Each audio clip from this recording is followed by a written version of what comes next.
Y este es el ratito de radio que tenemos de forma semanal aquí en la FM de Radio Realejos, en la 107.9, en el canal de YouTube y en lo que son las redes sociales también de esta casa de Radio Realejos, la tertulia de cine, con directores de cine que tenemos ya pues al otro lado pues preparado a nuestros habituales contertulios. Hoy con la ausencia de Josep Vilageliu, que el hombre pues se encuentra el compañero ausente en nuestro horario y no podrá entrar con nosotros, pero bueno, ya lo recuperaremos en la siguiente tertulia. Y sí, vamos a darle la bienvenida a Basni Ramos, que lo tenemos como es ya habitual por el área metropolitana. Un saludo, Basni, ¿qué tal estamos?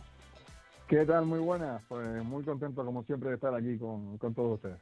Y por la Villa de la Orotava tenemos a Abel Hernández, que ya está con nosotros. Abel, un saludo, bienvenido. Venga, un saludo a todos.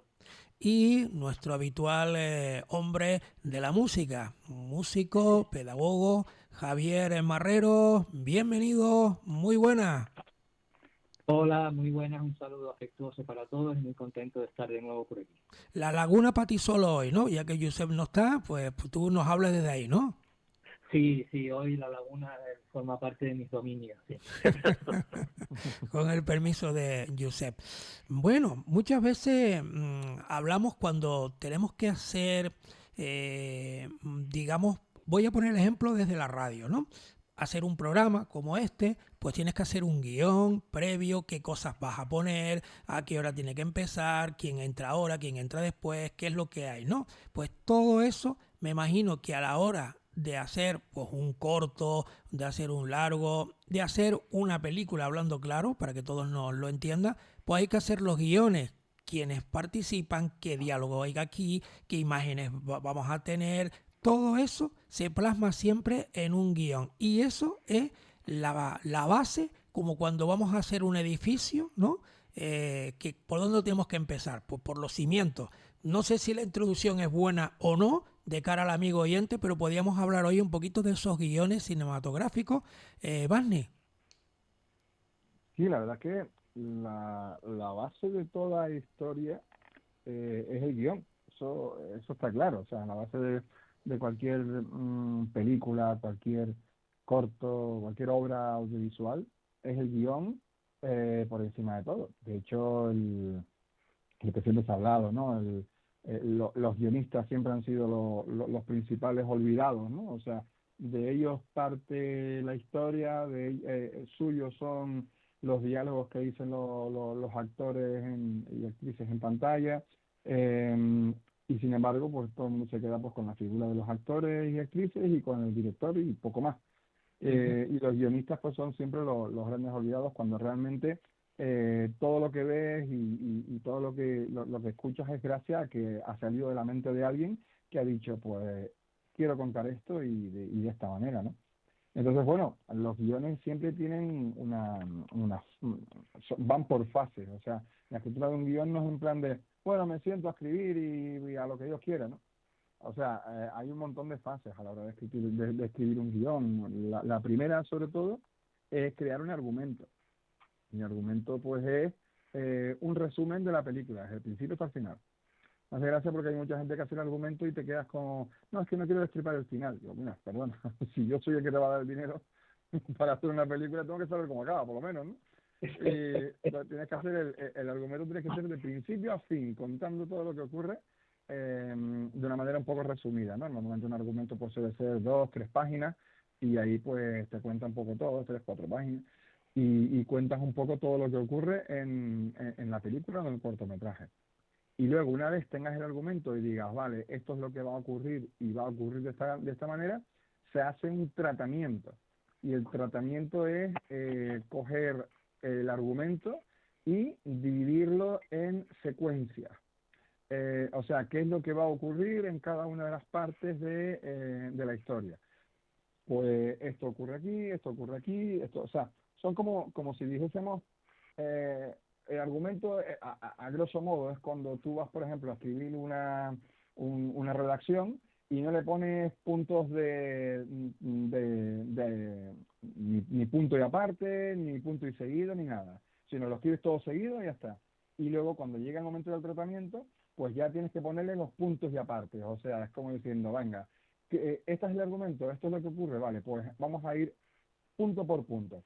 Empezamos aquí, ¿no? Vale, pues esto es una unidad, por así decirlo, una unidad narrativa. O sea, aquí contamos esta parte, luego de aquí saltamos a esta parte, de aquí a esta parte, de aquí a esta parte. Entonces, claro, en cada una de las secuencias hay escenas también. O sea, cada una de esas partes se dividen en escenas, ¿no? Normalmente en las escenas se suele decir que es la localización en la que se graba cada una de las partes de una secuencia. O sea, si tú, por ejemplo, tienes una secuencia que vamos a suponer que es, pues mira, una persona habla con alguien en el comedor y después va al baño, está un rato, después se asoma al balcón o hablando por teléfono, por ejemplo. Está hablando por teléfono con alguien, empieza en el comedor, se va al pasillo, va al baño, va al balcón y vuelve otra vez al comedor. Bueno, y ahí acaba la conversación. Y después se va a la calle. Bueno, pues eso es una secuencia y se puede dividir en varias escenas. O sea, escena en qué es lo que está haciendo en el comedor, qué es lo que está haciendo en el pasillo, qué es lo que hace en el baño, qué es lo que hace en el balcón y qué es lo que vuelve a hacer en el comedor. Pues esas son las escenas.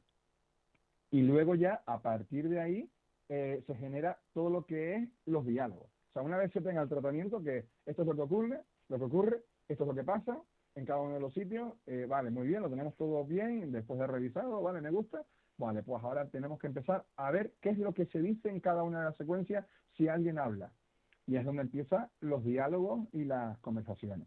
Con lo cual, no es fácil, o sea, hay que ir por parte.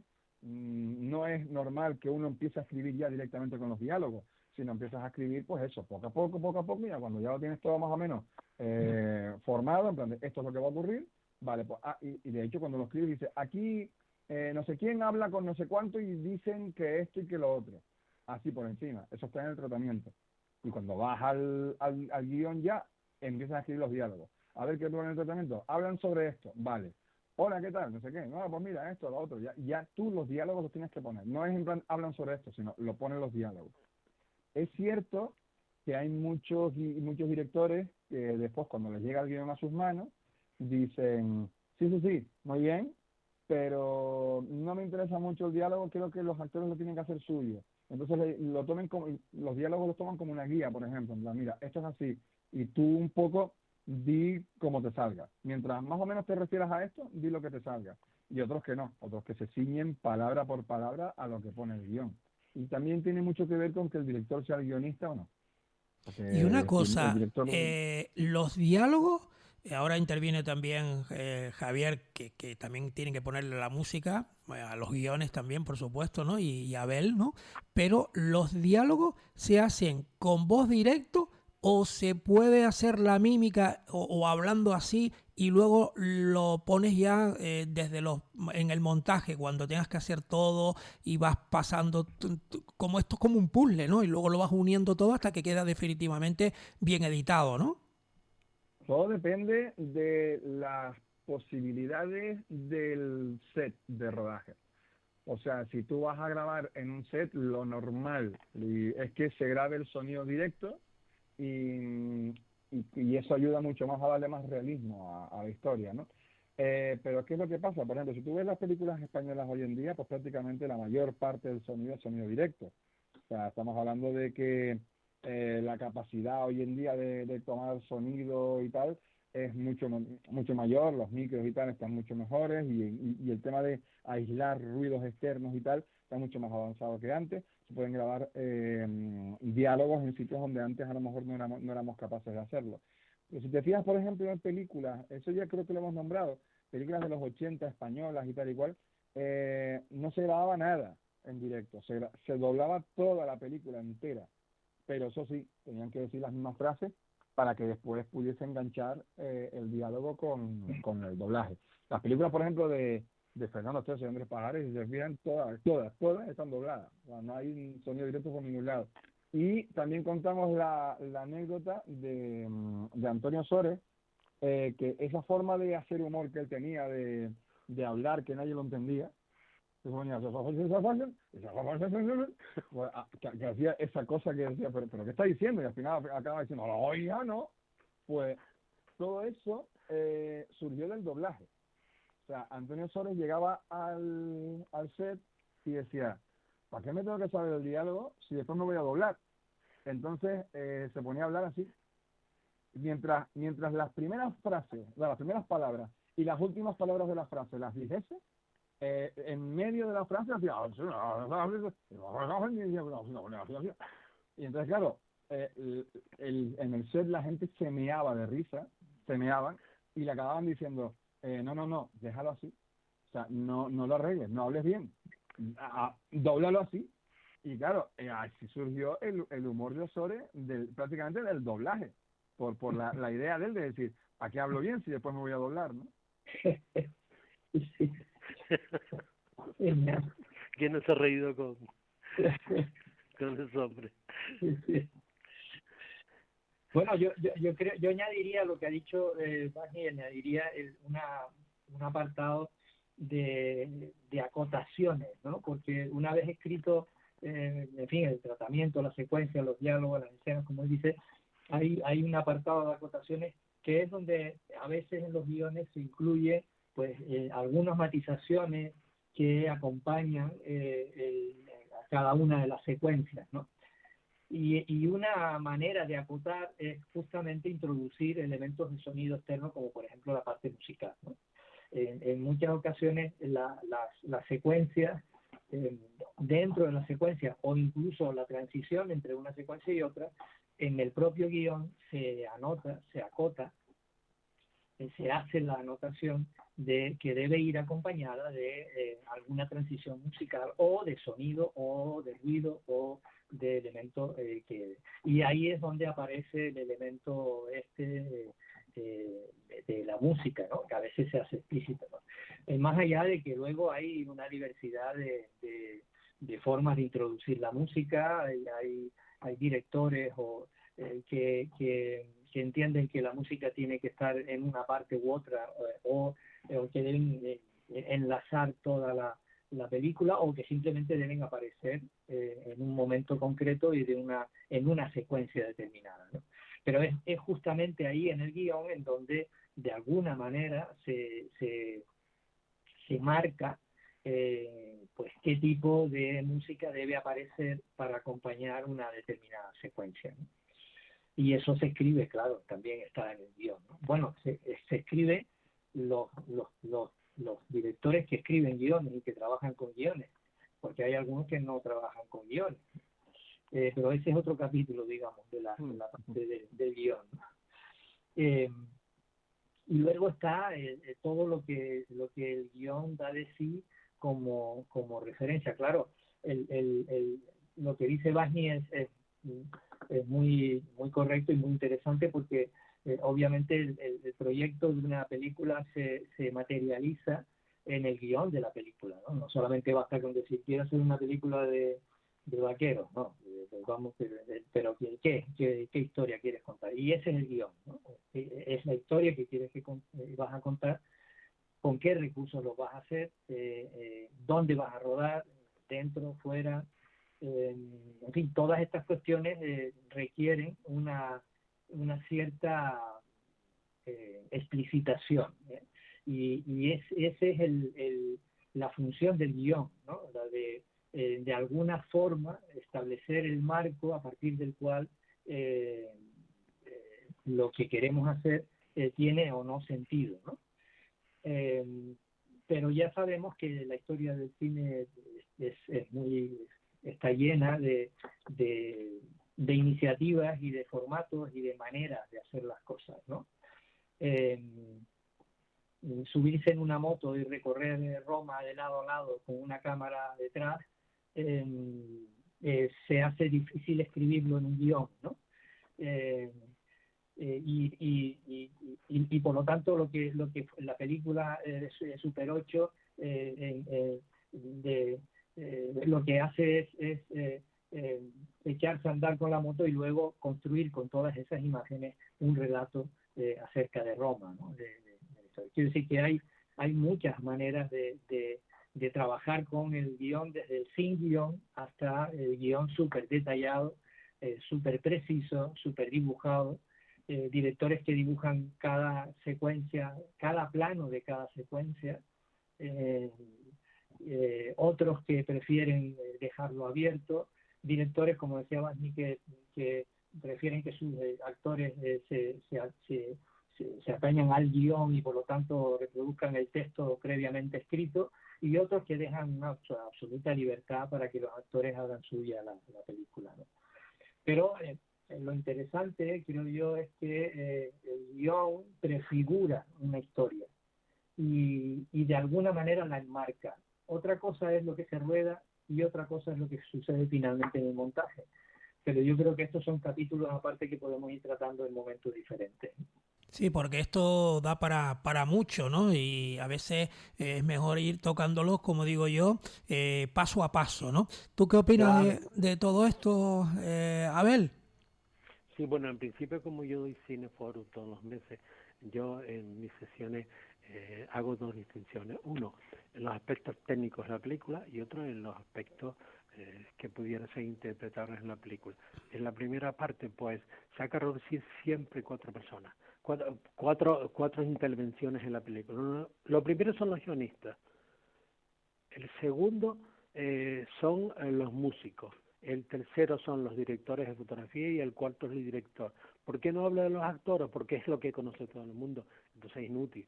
Pero yo lo que quiero crear es precisamente el que la gente se acostumbre a que en una película no solamente trabajan los actores, lo que nos dice la prensa, lo que la prensa siempre alude cada vez que ves una película, sino que hay cuatro facetas dentro de una película que hay que tener en cuenta. Uno son los guionistas, ya y está Barney para explicarnos este tema.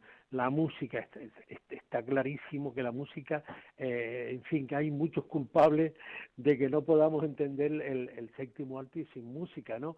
Desde Morricone, William, Vangelis, John Barry, todo eso. ¿Y por qué? Porque quieras o no, la música forma parte de la película. Y como tal, a veces no se le da importancia. ¿Y quién Y es una este y quién cosa, otro? perdón porque te interrumpa, Abel, para no se nos escape de decirlo, cuando la música te pone algo que tú identificas que va a pasar algo, instantes después, ya la música te está advirtiendo incluso de que hay una escena a lo mejor de algo de miedo, de incertidumbre, y ya te pone una música. O algo, ya la música como que te anticipa a lo que vas a ver. Hombre, Barney podría hablar de Hitchcock, que es la referencia más clara de lo que está comentando. Sí, totalmente. O sea, a ver, realmente lo que es el uso de la música a nivel cinematográfico, a ver, pero es un poco lo que hemos hablado siempre, ¿no? O sea, todos los elementos dentro de una realización cinematográfica se unen para conseguir el efecto que al final el director quiere.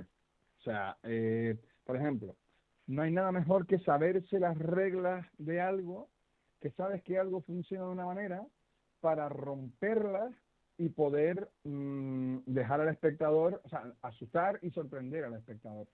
Y eso empieza por el guión, porque hay incluso historias que ya de por sí, desde el guión, están contados de una manera que hace que el espectador diga, espérate, ¿qué está pasando aquí? Que no estoy entendiendo nada, y después, pum, te dan el golpe, o vas por un camino y después hay un giro brutal y deja totalmente desconcertado al espectador.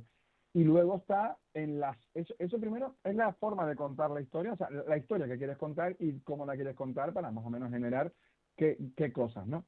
Pero después está el director que coge el guión y dice, vale, yo con este guión quiero generar esto, con lo cual en esta secuencia voy a generar esta sensación, en esta secuencia quiero generar esta sensación. ¿Y en qué me voy a apoyar? Pues mira, te puedes apoyar en la fotografía, en la interpretación, en el sonido, en el montaje, en la música, en 20.000 cosas. Hay, por ejemplo, cosas que es un poco lo que hemos hablado siempre, que tú estás acostumbrado a ver una secuencia en la que la cosa se está poniendo tensa y hay una persona que está, por ejemplo, caminando en una casa que está vacía, pero tú sospechas que hay alguien y está con la música, como una música muy ténebre, muy lúgubre, como diciendo, aquí va a pasar algo, y se para la música, y no hay música.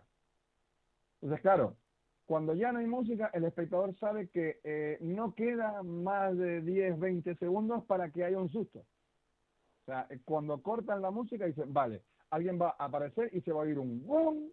O lo que sea, y un grito, ¡ah! Y ya tú te vas a asustar. Entonces, claro, con eso se juega mucho en el cine. Y Hitchcock, por ejemplo, fue el que empezó realmente, ¿no? Con Psicosis, por ejemplo, dio una muestra de lo que es. O sea, yo creo que todas las películas de terror actual tienen su base principal en Psicosis, por ejemplo, y luego en el Resplandor, pero sobre todo en Psicosis, el uso del montaje, de la música, del sonido. Por ejemplo, sin ir más lejos, ¿qué fue lo que hizo Bernard Herrmann en Psicosis?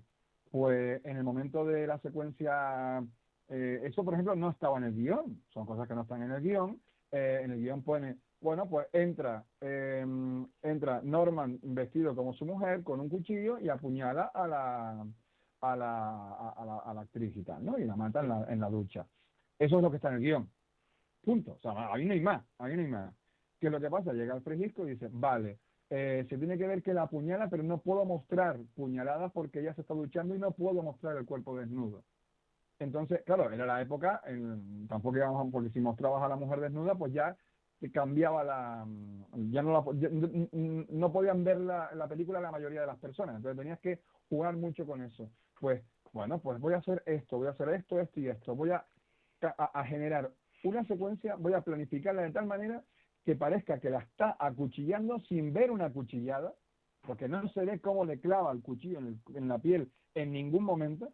Pero ¿qué es lo que pasa? Se habla con Bernard Herrmann y le dice, en esta parte me vas a coger la música y los violines tienen que sonar a cuchilladas. O sea, no puede ser una música normal. Como no puedo ver cómo la acuchillan, quiero que se escuche cómo la acuchillan, pero a nivel musical. Y entonces se escucha la clásica música de Psicosis, que es el chin, chin, chin, chin, chin. Y parece que en cada golpe de violín es una cuchillada, sin estar viéndola. Encima en blanco y negro, con lo cual no vemos la sangre tampoco. Se ve que hay sangre, es algo oscuro, pero no se ve el rojo de la sangre. Es una secuencia en la que no vemos una cuchillada, en la que no vemos el cuerpo de la mujer, que está en blanco y negro y que no escuchamos nada prácticamente de sonido, ni los gritos de ella, porque no se oyen los gritos de ella, solamente la música. Y la música es la que hace que tú te revuelvas en el sillón diciendo, es que la está matando, se la está cargando, no sé ni cuántas cuchilladas lleva, porque estás escuchando las cuchilladas a través de los violines de la música. Eso, por ejemplo, no está en el guión, eso es obra del director y en colaboración con el compositor, por ejemplo. La verdad que Esto, ahora Javier y Abel tienen que decir algo, ¿no? sí, pero Javier, No. la Sí. esencia del arte cinematográfico. Yo a veces me he preguntado muchísimas veces cuando ves esas listas, las 100 mejores películas, las 10 mejores películas y tal, y siempre sale Hitchcock. Y entonces me he preguntado, ¿por qué sale Hitchcock? Porque precisamente Hitchcock ha inventado en cierta manera, una forma de hacer cine muy peculiar. Ha inventado la esencia del cine, que es que participa toda clase de elementos, que no solamente es el actor lo que habla, sino participa la música, el montaje y tal, y no se entiende Hitchcock sin que nosotros holísticamente veamos todos los que participan en la película. Y yo lo descubrí demasiado tarde, diciendo, coño, pues ahí está el asunto. Y entonces el auténtico arte cinematográfico podemos verlo perfectamente viendo una película de Hitchcock, parándose, verla, reflexionando, etcétera, etcétera. ¿Y Javier? Sí, estaba pensando en la descripción que ha hecho Basni, ¿no? Y de luego estoy de acuerdo también con Abel cuando dice que la maestría de Hitchcock ha dejado una larga secuela, ¿no? En el arte cinematográfico en general y en particular en el tratamiento de la música, ¿no? Como ha venido interpretando el papel que juega, ¿no? Pero luego hay otra dimensión también y bueno, y es interesante destacar algo que yo quería también enfatizar, ¿no? El guión es algo que se escribe antes de hacer la película, pero en muy pocas ocasiones el guión se reescribe después de haber hecho la película y de haber montado la película. Quiero decir, el proyecto de historia que el guión expresa muchas veces no se corresponde con lo que finalmente vemos. No todo está en el guión, no todo lo que vemos está finalmente en el guión, ¿no? Y esto le da también al guión una cierta provisionalidad, ¿no? Entre otras cosas porque cada una de las partes de las piezas que componen una película tiene su propio tratamiento y su propio recorrido. Y por lo que la música respecta, claro, cuando Hitchcock construye la historia, ¿no? Y pide a Bernard Herrmann una música, lo que finalmente Herrmann hace ni siquiera estaba en el guión, como dice Barney, pero además luego tiene que estar tratado para que sea consonante con lo que la música que se ha hecho antes y la que sigue después, ¿no? Claro, ¿qué haces tú cuando llegas a una máxima tensión, como en el caso de Hitchcock, en una secuencia como esta? ¿Cómo resuelves la música después? Pues claro, ya te sitúa en un momento complicado y delicado, ¿no? Entonces, claro, la composición también tiene que ver con ese equilibrio, con ese color definitivo de los sonidos, con las entradas y salidas de las secuencias sonoras, con la modulación de los volúmenes, algo que por cierto, en algunas películas es bastante lamentable porque se hace de una forma muy precipitada y a veces no ayuda, ¿no? O por la combinación de sonidos que acompañan a la música pero que no son musicales, que tienen que ver con el contexto. Todo eso forma parte del mundo sonoro de una historia, de una película, y todo eso requiere un tratamiento. Ese tratamiento a veces está escrito y otras veces no. Para volver al tema del que estábamos hablando, unas veces el guión predice lo que va a suceder y otras veces no necesariamente. Y ahí es donde entra el papel del director, la directora, para decidir qué elemento narrativo, sea la música, sean los ruidos, sean los diálogos, deben tener prioridad para resolver una secuencia. Pues vamos concluyendo ya porque se nos ha echado el tiempo arriba, pero sí es verdad que esto da para seguir hablando en posteriores programas, porque todavía al guión todavía le faltan más detalles, más flecos, por decirlo de alguna manera, ¿no? Sin duda, sí. A mis amigos, por ejemplo, yo les digo, mira, es que ¿y cómo interpreto el cine? Ve las películas de Hitchcock. Ves en ese momento cómo el cine es tan diverso, es tan cinematográfico cuando ves un minuto de una película de Hitchcock, que puedes hacer un corto de 1 minuto, o de 4 minutos, o de 5 minutos. ¿Por qué? Porque hay escenas que en 1 minuto resuelven muchísimas cosas, y cuando la gente dice, coño, es difícil un guión, que yo ve las películas de Hitchcock para que vea que él en 1 minuto te resuelve una escena de Padre y Señor Mía que tú podrías imitar perfectamente para aprender a hacer cine. Como un manual, O sea, ¿no? Como un libro, ¿no? De texto, por decirlo de alguna manera, ¿no? Para mí, personalmente, es un manual. Sí, sin duda. Sí, claro. Y luego, una cosa que apuntó Javier también, el tema de que normalmente, claro, tú haces un guión y entonces grabas y no se suele reescribir. Muchas veces te encuentras con problemas durante el rodaje que te obligan a cambiar completamente el guión de la película. Claro, incluso hay veces, ya cuando estamos hablando de cuestiones de producciones así grandes, sobre todo en secuelas, pero bueno, hay veces que un estudio dice, quiero sacar esta película ya, hay que aprovechar el tirón porque la película que hemos sacado funciona muy bien, así que hay que sacar la secuela, lo que sea. Y empiezan a rodar sin tener un guión acabado. O sea, eso ha pasado. Por ejemplo, Alien 3, por ejemplo. Alien, la segunda, funcionó muy bien y se afanaron corriendo a hacer una tercera. Pero claro, no tenían un guión acabado.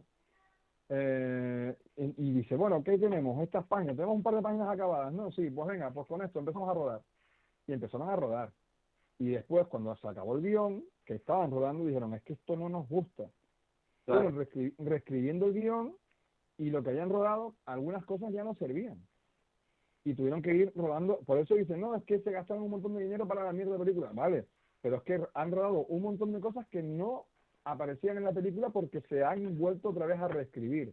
Y luego hay una cosa que se llaman retakes, que es cuando tú acabas una película y la ves entera, escrita en el guión puede funcionar muy bien, el papel lo aguanta todo, pero después lo ves en imágenes y hay cosas que no te quedan claras, que no están muy bien explicadas, o que echas en falta esto, o para que la película tenga una coherencia, o el final que estaba escrito en el guión funcionaba muy bien, pero visto en imágenes no funciona tan bien, y entonces se vuelven otra vez a reunir con el guionista y dicen, porque esto pasa cuando primero tú ves la película una vez acabada, o se la pones al público y haces los pases de prueba, que se llaman. Y en los pases de prueba hay un test en el que tú preguntas varias cosas sobre la película, y según las respuestas, el estudio decide si la película se queda así o al contrario hay que hacer cambios. Entonces tú, por ejemplo, preguntas, ¿qué te pareció este personaje? ¿Te gustó? Y si las respuestas son no porque apenas lo vi o lo que sea, pues llega ese estudio y dice, se reúne con el director y dice, hay que hablar con el guionista y hay que darle más secuencias a este personaje. Y entonces el guionista tiene que escribir una serie de secuencias para ese personaje para que aparezca más o lo que sea. O el final no me gustó nada, pues hay que reescribir el final y volver otra vez a rodarlo. Entonces eso es lo que se llaman retakes, que es volver a juntar otra vez a todo el equipo y volver a estar como un mes rodando secuencias que se han escrito nuevas para o añadírselas a la película o cambiar las que estaban y meter esas. Eso se hace muchísimo. De hecho, cuando hay un contrato firmado con un actor, cuando se acaba el rodaje principal, no se dice, bueno, pues ya he acabado. No. A ver, ha acabado tu rodaje principal, pero tú tienes que estar por contrato disponible para, en caso de que hay que hacer algún retake, estar disponible para volver otra vez a grabarlo. Tienes como un mes que estás ahí, que tienes que estar disponible, porque si no, no sale la película. Pues eso interesante, cuando, por ejemplo, interesante. Se habla de la versión del director, o este final alternativo, o lo que sea, todo eso se ha rodado, pues eso, de una manera, y después se ha cambiado una vez terminado, ¿no? Pues aquí lo dejamos. Hoy tenemos que dejarlo aquí y seguiremos porque esto es interesantísimo y se quedan muchas cosas que podemos tocarlo ya en la próxima tertulia. Basni Ramos, un millón de gracias como siempre. Cuídate mucho. Gracias. Gracias a ustedes.